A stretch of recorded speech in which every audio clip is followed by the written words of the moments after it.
11واں سپارہ سورہ یونس کی آیت نمبر 46 اللہ رب العزت کا فرمان عالی شان ہے وَإِمَّا نُرِيَنَّكَ بَعْضَ الَّذِي نَعِدُهُمْ، اور اگر ہم تمہیں دکھا دیں کچھ اس میں سے جو انہیں وعدہ دے رہے ہیں، او نتوفینک، یا تمہیں پہلے ہی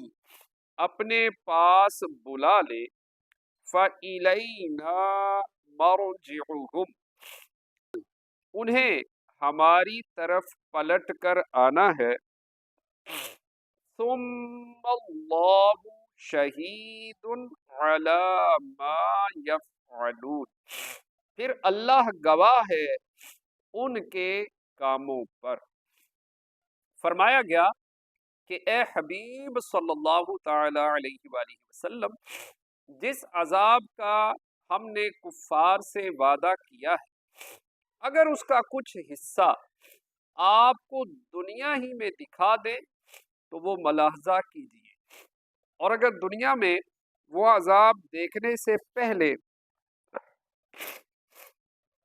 ہم آپ کو اپنے پاس بلا لیں تو ان قریب آخرت میں آپ ان کے عذاب کو دیکھ لیں گے، کیونکہ آخرت میں انہیں بہرحال ہماری ہی طرف لوٹ کر آنا ہے، اور کفار دنیا میں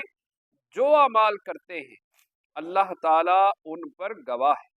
اور قیامت کے دن وہ انہیں ان کے اعمال کا بدلہ دے گا۔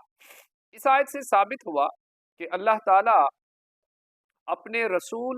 صلی اللہ تعالی علیہ وآلہ وسلم کو کافروں کے بہت سے عذاب اور ان کی ذلت و رسوائیاں آپ کی حیات دنیا ہی میں دکھائے گا۔ چنانچہ بدر وغیرہ میں ذلت و رسوائیاں دکھائی گئی، اور جو عذاب کافروں کے لیے کفر و تکذیب کی وجہ سے